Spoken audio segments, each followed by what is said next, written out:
Os belos livros estão escritos em uma espécie de língua estrangeira. Marcel Proust. Olá, meu nome é Thiago Novaes e você está no Prelo. A gente pode começar com uma pequena citação do Bertrand Russell, um filósofo, que dá um conselho no livro dele sobre a procura da felicidade para escritores sem ideias ou desmotivados que ainda assim prosseguem no desejo de escrever. Ele diz assim: para todos os jovens talentosos que perambulam por aí, sentindo que não há nada no mundo para se fazer, eu devo dizer: desista de escrever e ao invés disso tente não escrever. Caia no mundo, torne-se um pirata, um rei em Bornéu, um operário na Rússia soviética. Conceda-se uma existência na qual a satisfação de necessidades físicas elementares ocuparão todas as suas energias. Acredito que após alguns anos desse tipo de vida, o ex-intelectual irá descobrir que, apesar dos seus esforços, não consegue mais abdicar da escrita. E quando esse momento chegar, sua escrita não vai lhe parecer fútil. Bom, é uma situação criadora de incertezas, uma projeção de imagens vagas, fugidias de liberdade, metáfora da vida, metáfora da morte, do desejo, emblema da fugacidade, da beleza, e ao mesmo tempo do terror, do desenraizamento e do desamparo. A viagem acompanhou a imaginação humana e sua expansão civilizatória, impregnando seus mitos e fundando a subjetividade ocidental.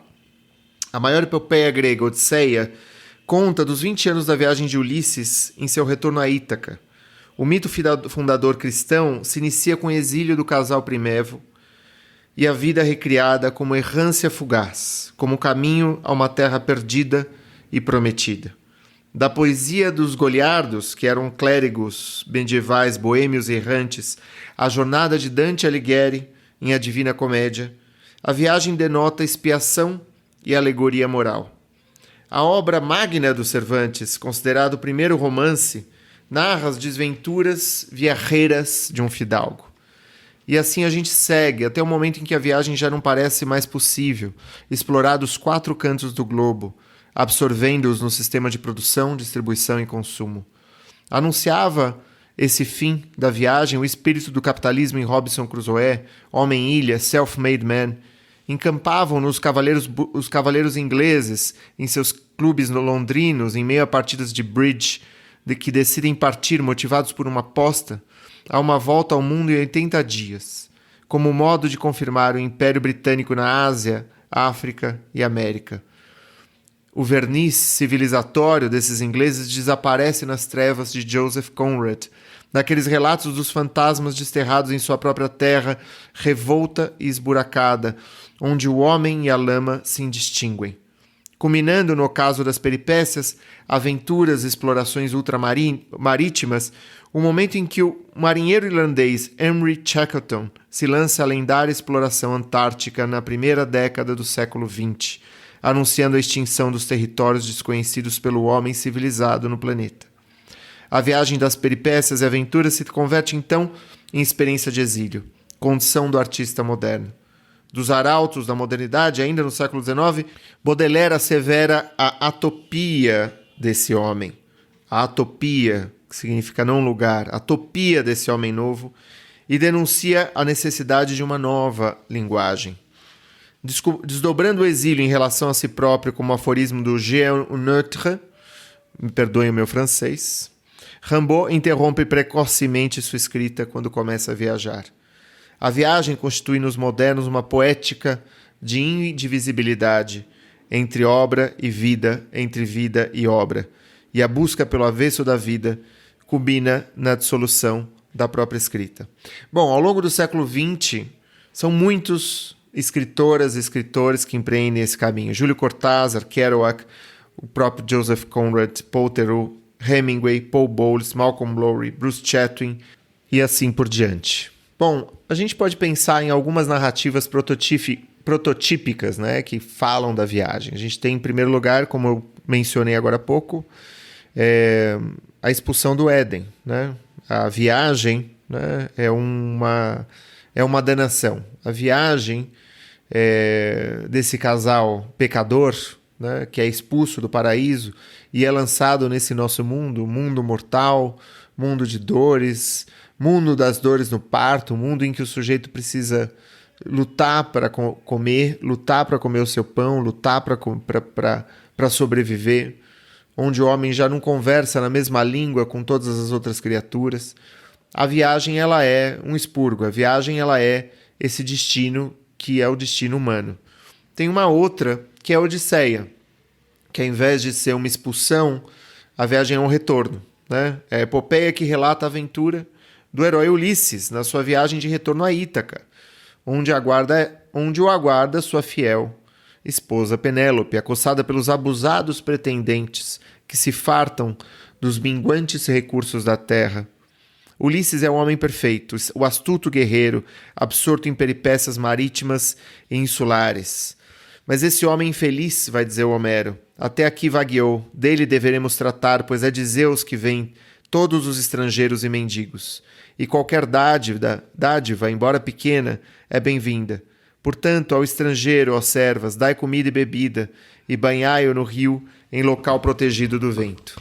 Bom, existe sempre uma referência bastante ambivalente em relação aos estrangeiros, né? Mas a gente sabe, a gente ouve falar que esse obscuro autor de Odisseia, para muitos, Homero foi um andarilho, que oferecia suas epopeias a troco de um prato de comida e abrigo diante das intempéries, né? O crepitar do fogo, um cozido no estômago, estimulava aí o canto das musas e a postergação do desenlace, cada um dos 20 anos para que Odisseu retorne a Ítaca.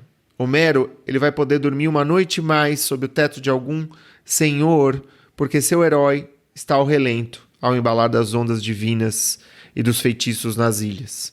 Quando a estrada de Odisseu termina, a de Homero precisa recomeçar. A terceira figura primordial é da tragédia de Sófocles, do Édipo Rei. Nela, o exílio como condição humana e retorno a uma terra prometida, ao Éden Ítaca, são subvertidos por um mal-entendido. Édipo, supondo sair da sua terra e da sua ascendência, ruma a seu encontro.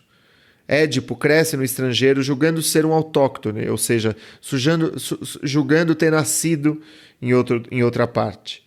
E parte quando escuta as profecias do oráculo, que antevê a tragédia parricida e incestuosa. E julgando-se afastar da sua terra natal, Corinto, na realidade segue em sua direção as raízes remotas que vão, por fim, condená-lo.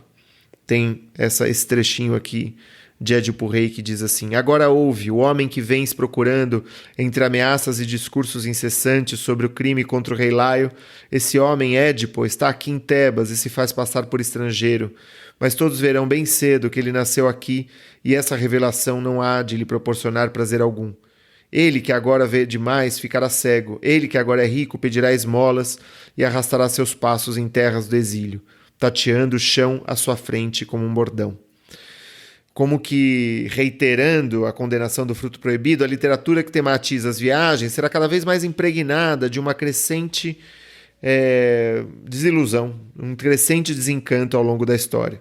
A começar pela saga de Don Quixote, que vai explorar os labirintos da ilusão e do idealismo em choque constante com os índices da realidade, provocando no leitor um efeito de humor sob o fundo da tragédia. Tomando o mapa pela paisagem, Don Quixote ele sobrepõe a um cenário desbotado as aventuras de cavalaria cujas leituras lhe secaram os miolos, como diz. O errante é o louco, motivado por um ímpeto extemporâneo e preceitos caducos e ingênuos.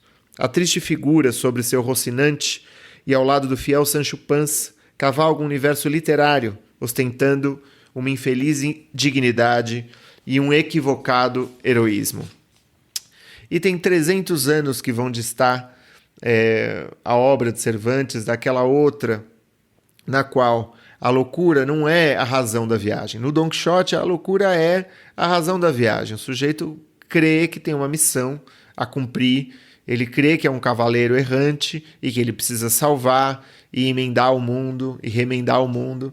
Mas aí você tem essa outra figura de Joseph Conrad, né? No coração das trevas, em que a loucura ela tá, vamos dizer, como uma consequência da viagem. A loucura ela é aquilo, é o resultado de um encontro com um mundo que é um mundo violento, que é um mundo cruel, né? Que é um mundo de uma exploração brutal do homem pelo homem, né?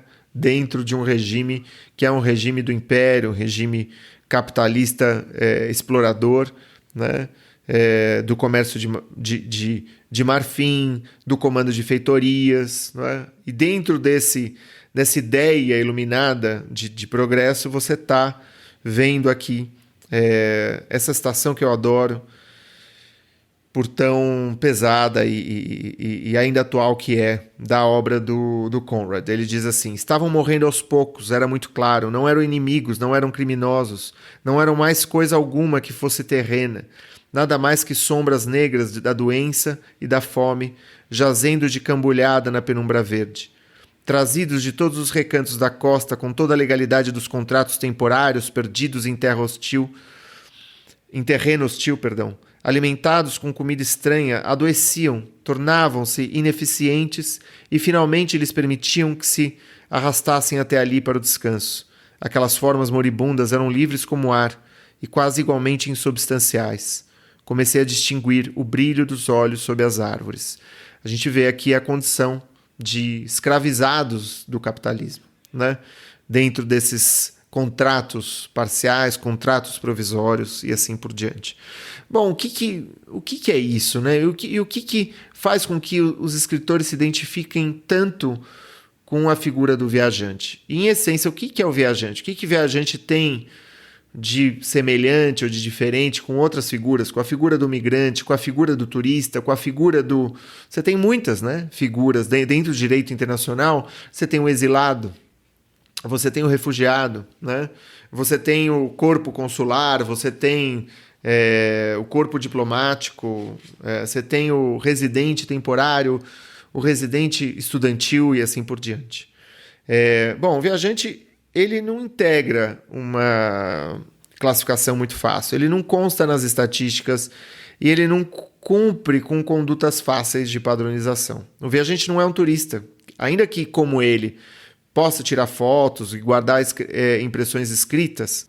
O viajante não é um migrante, embora venha de outro país, procure maneiras de se manter longe de casa. Não é um refugiado, por mais que possa irromper de um ambiente raquítico do qual ele se afaste. Ele não é um turista, porque ele não está ávido para consumir atrações a passeio. O sítio do estrangeiro, para o viajante, não é um parêntese, não é uma nota de rodapé. Os seus passos na estrada são a sua própria biografia. Eles não se misturam a grupos de conterrâneos atrás de guias turísticos. Ele chega pela porta dos fundos de uma cidade e trata de habitá-la aos poucos. Sem pressa para conhecer, ele está conhecendo o tempo todo. Não lhe interessam as impressões exóticas, mas a experiência de tornar-se outro e falar uma outra língua. As excursões, elas são bolhas, né? Bolhas familiares que flutuam no ar estranho. Tudo que produziria choque é desfeito pelas organizações de excursão. Os restaurantes que a gente vai visitar, onde a gente vai comer, e os hotéis onde a gente vai pernoitar, já estão definidos antes da partida. A cidade fica atrás da vitrine, oferece cartões postais como lembranças de cartões postais. Os nativos só entram em contato pela via da troca comercial, perpetuando uma crença de que não há experiência alguma que seja gratuita. Os estrangeiros, eles dançam danças típicas, oferecem comidas típicas, armam um circo para que voltemos achando que a gente conheceu outro país. E se reproduz o jogo das identidades, porque o estrangeiro típico, entre aspas, não é outra coisa além de uma expectativa anterior à experiência da errância. Tudo que a gente vai desfrutar é a concretização do que as nossas imaginações já conceberam. Quando na volta perguntam para a gente como foi, a gente diz pouco, exclama muito. Imitando os guias, elencamos os pontos turísticos e frequentemente se segue uma frustração por parte de quem conta e por parte de quem escuta. Afinal, não há nada a contar. E é por esse motivo que as únicas boas histórias vão derivar dos acidentes de percurso. Um taxista que ofereceu notas falsas, um museu em que nos alienamos do grupo porque uma escultura exigiu mais silêncio que as outras. Uma mulher desconhecida que atravessou o saguão do hotel, tomou o elevador e ressurgiu à noite num sonho de tonalidade talvez sépia.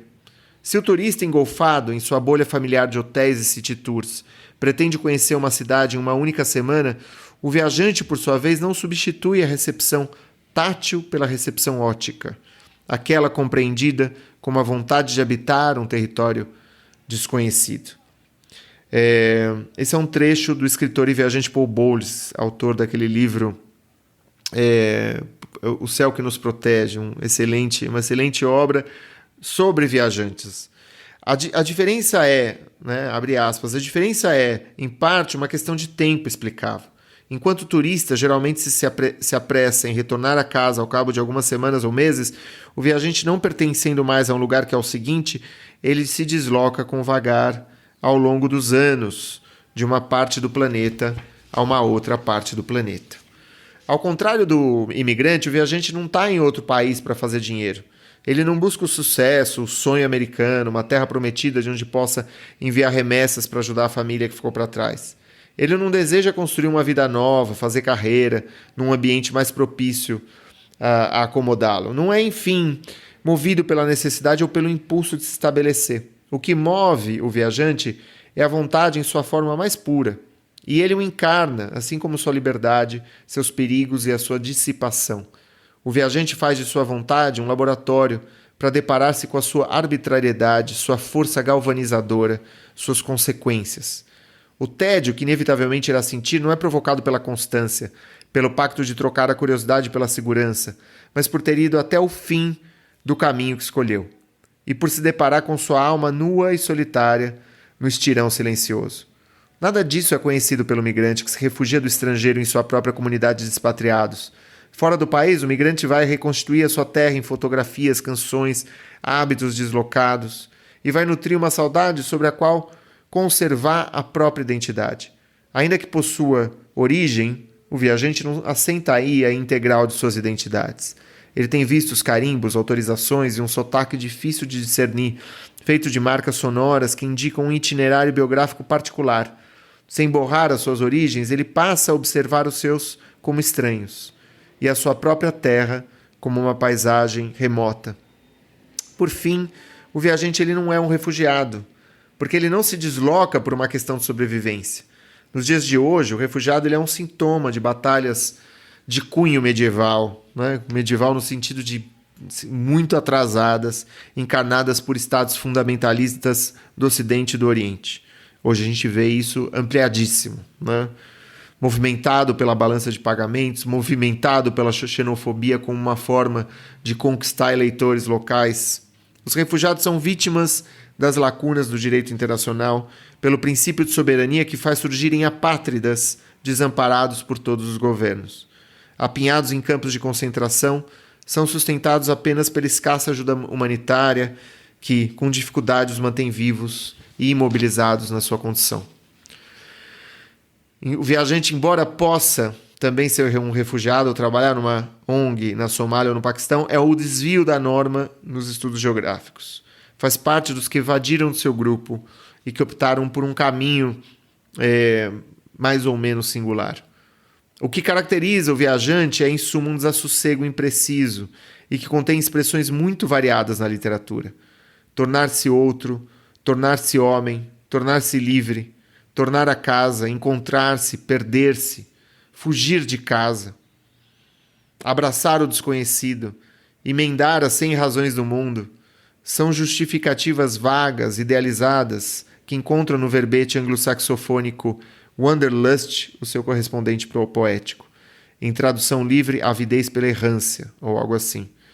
Enfrentando situações de escassez, solidão, desamparo, o viajante obedece a esse impulso incerto de depositar voluntariamente o próprio destino nas mãos do acaso. Pode-se dizer que sacia uma fome psíquica, muitas vezes colocando em risco sua própria sobrevivência. Encarnação da máxima dos navegadores antigos, né? Viver não é preciso, navegar é preciso. Move o ímpeto fora da norma e demasiado humano, emblema do quixotesco e da loucura nele contida.